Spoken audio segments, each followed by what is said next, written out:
All right, so I am Bree Mills, and this is my oral portion for mammalogy for the first exam. So we were asked to address the three subclasses of mammals, so we're going to hop right into that. And we'll start with the monotremes because they are kind of the most primitive of the mammal subclasses. They diverged from other mammals about 220 million years ago. They're more like marsupials than placentals. They lack a corpus callosum, which attaches the two brain hemispheres and allows for communication. However, they have an anterior commissure, which allows for less efficient communication between the two hemispheres. They have an epipubic bone projecting forward from the pubic bone to the pelvis.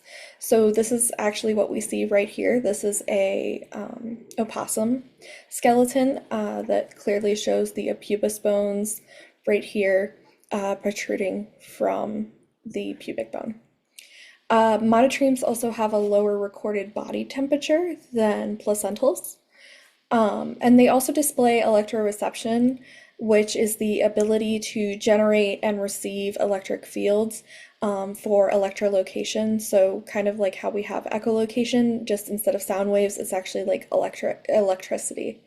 And they lack teeth as adults, and it's believed that this is because the lack of teeth somehow allows for the electroreception. Currently, all of the existent monotremes are found in Australasia. So the most iconic monotreme is the platypus.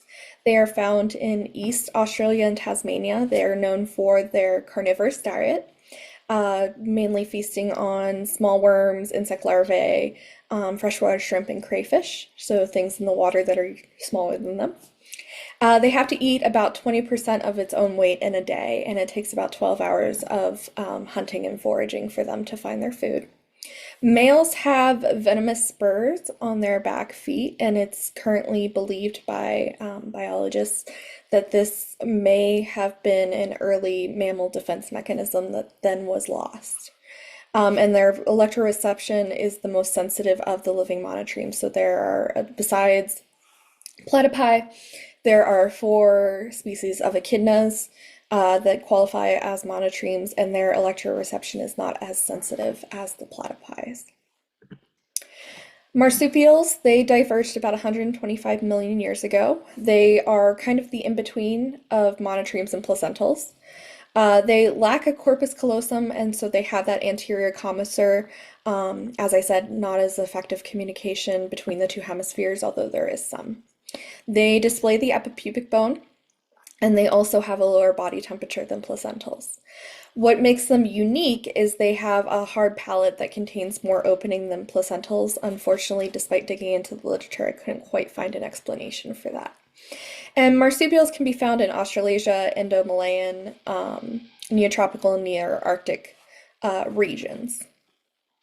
So for this example, we have a wombat, which is a Australian marsupial. There are 3, so this specifically is the common wombat. And there are 3 actually subspecies. One is found on the Australian mainland, one is found in Tasmania, and one is found on the Bass Strait. And these are subspecies of the common wombat. They have a herbivorous diet, so sticking with mainly plant material, and they have long claws that are effective for digging. They're burrowers. Their dentition is a bit unique in that they have a single pair of upper and lower incisors that never stop growing, and these teeth help them help maintain a self-sharpening edge for that plant material. So finishing up with placentals, they diverge from marsupials about 125 million years ago. They do display a corpus callosum connecting the two brain hemispheres. They have an absence of an epipubic bone, and they are found in all biogeographical regions. In Antarctica, there are no terrestrial placentals, however, there are marine placentals. And sticking with our Australia theme, our example is the dingo. They are found in Australia. There is a little bit of discussion around their taxonomy of whether they should be categorized as Canis familiaris dingo or Canis lupus dingo. So I included both. 80%, 20-year study was conducted of fecal scat of dingoes, and it was found that 80% of their diet includes red kangaroos, swamp wallabies, cattle, dusky rats, magpie goose, common bush-tailed possums, rats, another wallaby, rabbits, and common wombats. And something that is a little unique about them and is also a conservation concern when it comes to dingoes is that they have 78 chromosomes, and therefore they are able to create fertile dingo-dog hybrids. So the next question was to address one of the sense organs that mammals have, and I chose the vomeronasal organ. So this is a axillary organ located in soft tissue of the nasal septum that detects pheromones. So right here we can actually, here we go. Right here we can actually see this is from a snake specimen. It's present in all lizards and snakes, but many mammals also have them. Cats, dogs, horses are another species that have the vomeronasal organs. The important thing with primates is to mention that while all primates have a vomeronasal organ, only New World monkeys have a functional vomeronasal organ. And this vomeronasal organ will trigger the Flamen response in mammals, and this is just to help them detect the chemical better. So switching to a mammal example, right here is the vomeronasal organ of a cat. And there's many different ways that mammals and reptiles differ in their vomeronasal organs. So mainly the big one is location. So in reptiles, it's located in the hard palate, and mammals, it's located in the soft palate. And in mammals with that soft palate location, that allows for an opening to the nasal and the oral cavity. So there's two openings to allow the organ to detect pheromones. In some mammals, the organ actually pumps to direct the scents. And then scent rubbing is usually noted in felids as a way of marking territory. And this is just some examples of the Flamen response. As I said, it's a way to direct the chemicals towards the vomeronasal organ. So for the next question, we're going to be discussing different types of reproduction strategies. So we'll start with delayed fertilization, and this is when the fertilization of the egg is delayed until after copulation. It's also known as female sperm storage, and this just allows for gestation to begin after some kind of dormancy period, or maybe allow the female to collect the sperm of several mates. The fun fact is that the domestic dog is the mammal who can store sperm for the longest at 11 days. In delayed implantation, we have normal development until the blastocyst formation occurs, and then the blastocyst just remains in the uterus, free floating until development is continued when the female's body is able to. And this allows for postpartum copulation while nursing. And one example I found of an animal who uses this strategy is the Weddell seal, who will actually breed and give birth on ice. So they need that delayed implantation. Finally, delayed development, which is when the blastocyst implants into the uterine lining, but then development is arrested.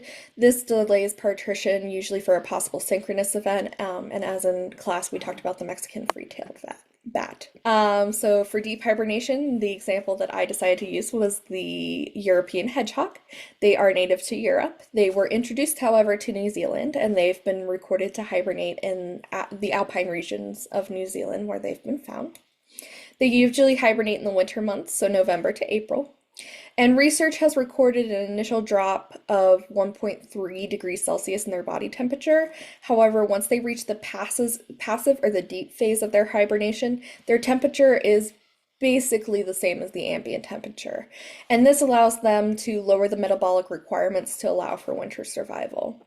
So here we have a recording that was done of deep hibernation in the European hedgehog. Here we can see the hibernation temperatures of the hedgehog. So this bottom line is -2 degrees, and it gets pretty close there. -2 degrees Celsius. So it gets pretty close to very low. For shallow hibernation, we have the American black bear. They are native to the North American continent. They are found in most of Canada, the northeastern part of America, and the Appalachian Mountain Range. They hibernate from October to April. Their temperature, so they are categorized as shallow hibernators because their temperature does not drop as significantly as other hibernating animals. They don't reach that ambient temperature equivalent, but their temperature does decrease. However, they're also shallow hibernators in that they will give birth while in hibernation. And if moderate temperatures are achieved, so say there's just a couple of really warm days, the bears will actually wake up and leave the den to forage for food. But this, even though it's not a deep hibernation, it still allows for a lower metabolic rate for efficient thermoregulation. Now, for the final question, it was talking about Lucy Cook's research into sloths and finding family members of the sloth.